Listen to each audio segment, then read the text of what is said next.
we encourage students, whenever possible, to go to college. Studies have shown that you'll make more money in the long run. I generally think that you'll get more out of life if you pursue something passionately, something that you're in favor of. It doesn't always require college, but sometimes it does. But if you don't have the opportunity to go to college, either because you can't afford it, or maybe you're in a place that doesn't offer the sorts of classes that you want, there are some very exciting online alternatives to traditional college that you should look into. So we've got one here for you. OpenCulture.com, which likes to give access to different cultural things. Actually, they have a huge list of free online movies, which if you're more interested in that, feel free. But they've compiled a list of 500 free courses online that you have access to from really high-class, high-profile universities.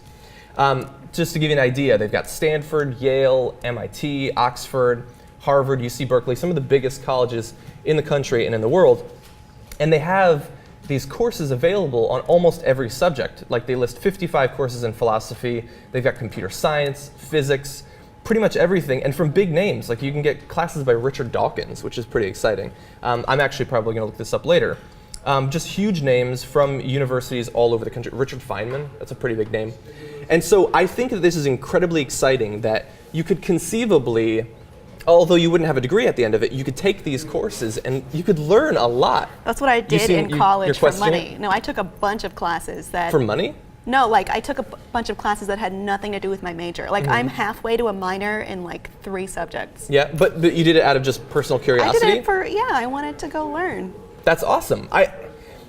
The reason I put this on the rundown today is both to let you know that it's there, that you can go to openculture.com and you can find these lists of courses. And also, there are things like this available on iTunes that you can download like podcasts of these.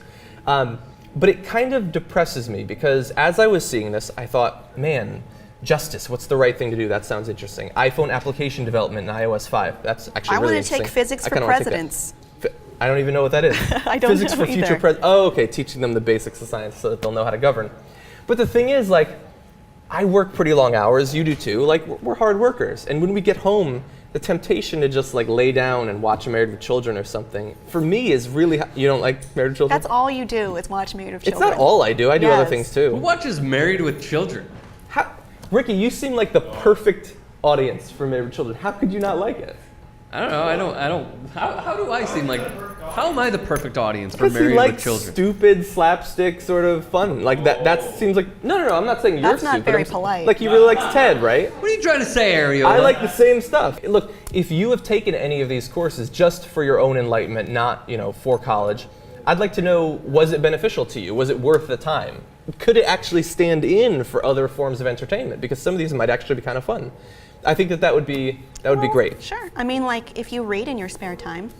I used to. I do. I could just do this instead. Exactly. I think that would be great, and I would really like to hear from people who have done that, because I think that would be pretty inspirational.